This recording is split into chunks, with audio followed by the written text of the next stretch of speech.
Next is address binding, bind करना, that is address binding. Assigning an address to an instruction, assigning an address, किसी instruction नू address assign करना है to an instruction or data variable is known as address binding. Assigning an address to an instruction or to a data is known as address binding. ठीक है जी, किसी data नू या किसी इंस्ट्रक्शन नू एड्रेस आपां असाइन करना है, उन्होंने आपां एड्रेस बाइंडिंग कहांगे। दस address binding is a process of generating memory addresses where instructions and data of program are to be stored. Assigning an address to an instruction means P1 ਨੂੰ मैं address देता 1000, P2 ਨੂੰ देता है 10001, P3 ਨੂੰ देता 10003।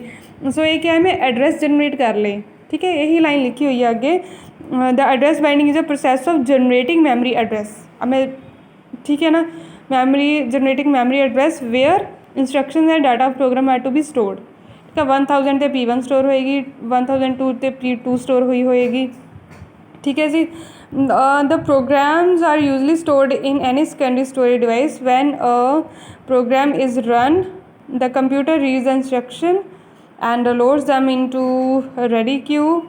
The operating system then select a process from the ready queue and execute it. ਇੱਦਾਂ ਹੀ ਕਰਦੇ ਆ ਜਿਹੜਾ ਆਪਰੇਟਿੰਗ ਸਿਸਟਮ ਇੱਦਾਂ ਹੀ ਪ੍ਰੋਸੈਸਰ ਨੂੰ ਚਲਾਉਂਦਾ ਹੈ।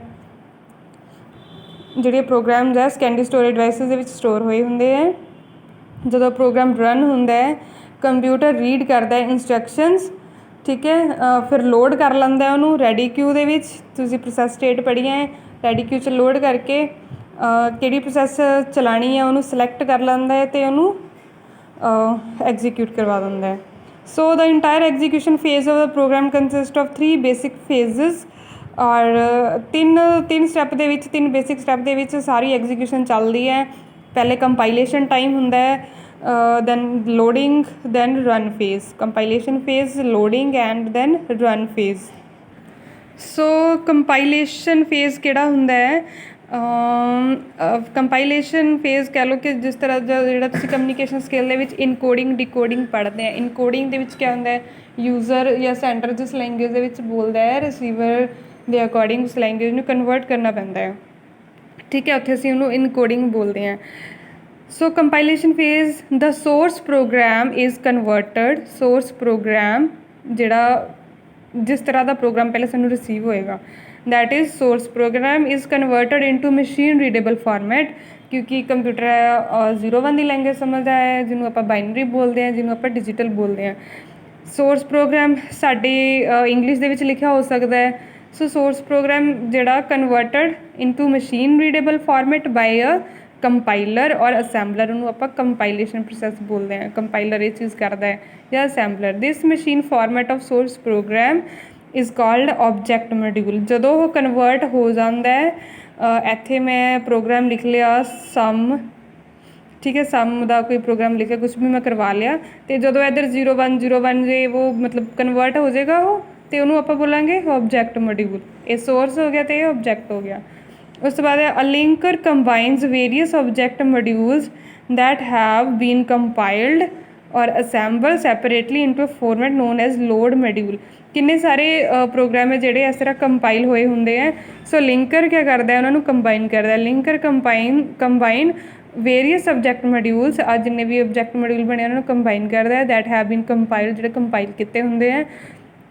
ਜਾਂ ਫਿਰ ਅਸੀਂ ਉਹਨੂੰ ਜੇ ਅਸੈਂਬਲਰ ਨੇ ਕੀਤਾ ਤਾਂ ਅਸੀਂ ਅਸੈਂਬਲਡ ਬੋਲਦੇ ਹਾਂ, ਜੇ ਕੰਪਾਈਲ ਨੇ ਕੀਤਾ ਤਾਂ ਕੰਪਾਈਲਡ। that have been compiled or assembled separately into a format known as load module। ਠੀਕ ਹੈ, ਉਹ ਲੋਡ ਮੋਡਿਊਲ ਦੇ ਵਿੱਚ ਚਲੇ ਜਾਂਦੇ ਆ ਜਾਂ ਲੋਡ ਮੋਡਿਊਲਸ ਦੇ ਵਿੱਚ ਉਹਨੂੰ ਆਪਾਂ ਬੋਲਦੇ ਹਾਂ। ਥਰਡ ਕੀ ਹੈ ਤੁਹਾਡਾ loading phase. A loader then loads the program into memory. ਜਦੋਂ ਔਬਜੈਕਟ ਕੋਡ ਕ੍ਰੀਏਟ ਹੋ ਗਿਆ, ਸੋਰਸ ਕੋਡ ਵੀ ਕਹਿ ਦਿੰਦੇ ਇਹਨੂੰ, ਕੋਡ ਵੀ ਕਹਿ ਦਿੰਦੇ ਸੋਰਸ ਕੋਡ ਜਾਂ ਸੋਰਸ ਮੋਡਿਊਲ।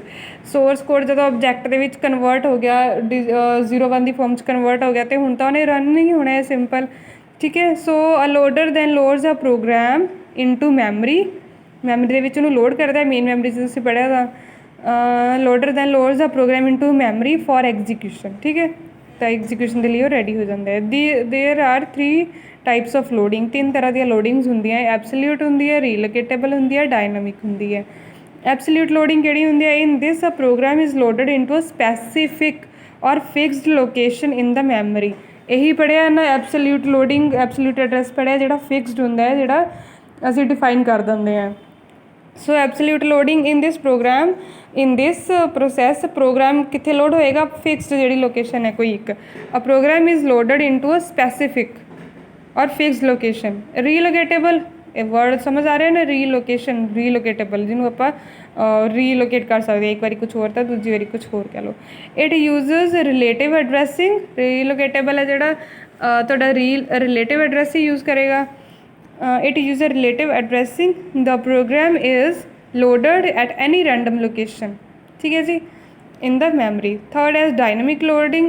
dynamic एक चीज़ ਹੁੰਦੀ, ਇੱਕ वर्ड ਹੁੰਦਾ static, ਇੱਕ ਹੁੰਦਾ dynamic. static ਜਿਹੜਾ ਇੱਕ ਵਾਰੀ ਫਿਕਸਡ ਹੋ ਜਾਂਦਾ ਹੈ, ਉਹਨੂੰ ਆਪਾਂ ਘੱਟ ਵੱਧ ਨਹੀਂ ਕਰ ਸਕਦੇ। dynamic ਜਿਹੜੀ ਚੀਜ਼ ਈਜ਼ੀਲੀ ਆਪਾਂ ਛੋਟੀ ਵੱਡੀ ਕਰ ਸਕਦੇ ਹਾਂ, that is dynamic word ਹੈ ਜਿਹੜਾ। dynamic loading, in this scheme a function is loaded when it is called for the first time. In this, a loader does not bind any external reference of an object code until the external reference is used. Function is loaded when it is called for the first time. So here is a diagram.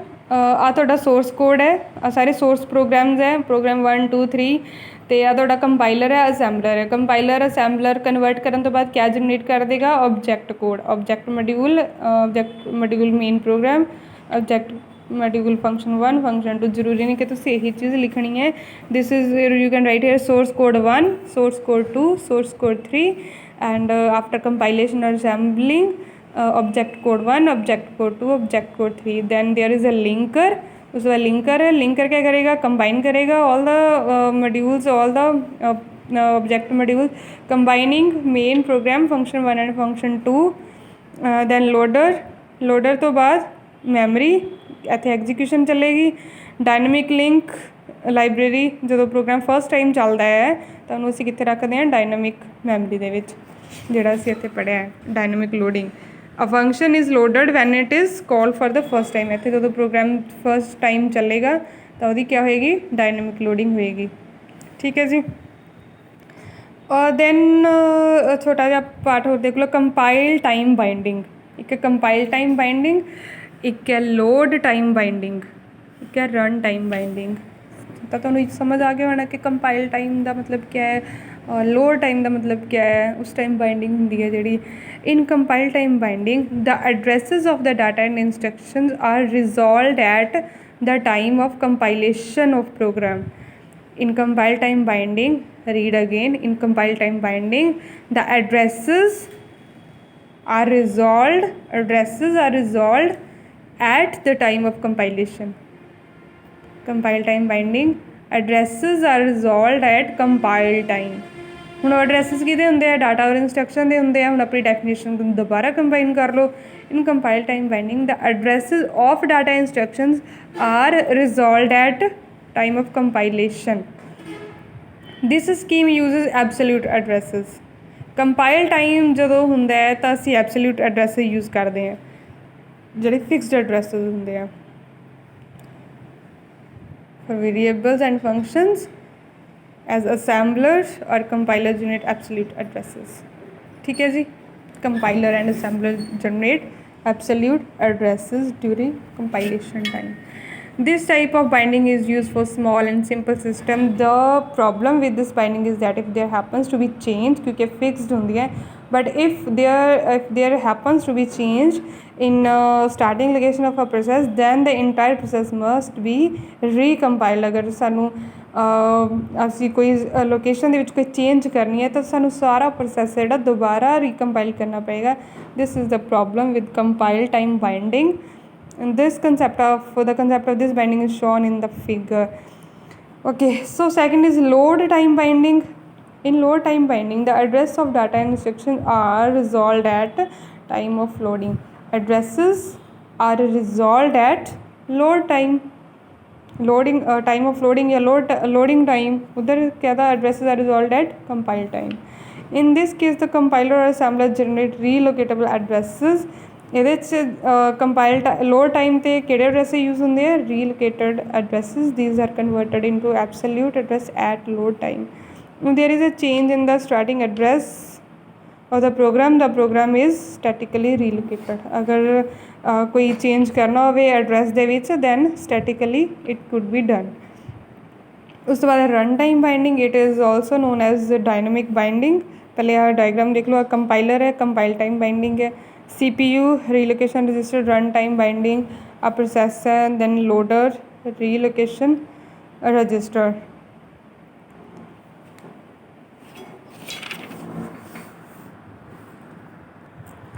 then you have logical and physical address space। ਕਿਹੜੀ ਇਹਨਾਂ ਨੂੰ ਕਿਹੜੀਆਂ ਹੁੰਦੀਆਂ, logical space ਕਿਹੜੀ ਹੁੰਦੀ ਹੈ, physical space ਕਿਹੜੀ ਹੁੰਦੀ ਹੈ। The address generated by CPU is known as logical address and logical address or virtual address. Virtual ਦਾ ਮਤਲਬ ਹੁੰਦਾ ਹੈ ਝੂਠਾ, ਠੀਕ ਹੈ ਜੀ। Is known as the address generated by CPU। Logical address is the address of an instruction or data that is used by the program।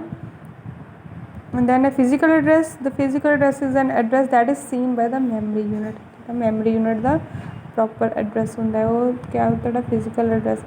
any location in memory is uniquely identified by an address। ਇਹ ਤੁਹਾਨੂੰ ਪਤਾ ਲੱਗ ਗਿਆ ਕਿ ਜਿਹੜੀ ਵੀ ਕੋਈ location ਹੈ, ਇਸ ਤਰ੍ਹਾਂ ਜਿੱਦਾਂ ਮੈਂ ਸਟੈਕ ਬਣਾ ਕੇ ਤੁਹਾਨੂੰ ਦਿਖਾਉਂਦੀ ਹਾਂ, ਕੋਈ ਵੀ ਲੋਕੇਸ਼ਨ ਹੈ ਕਿੱਦਾਂ ਆਈਡੈਂਟੀਫਾਈ ਕਰਦੇ ਆ ਉਹਨੂੰ ਆਪਾਂ, ਬਾਈ ਐਨ ਐਡਰੈਸ।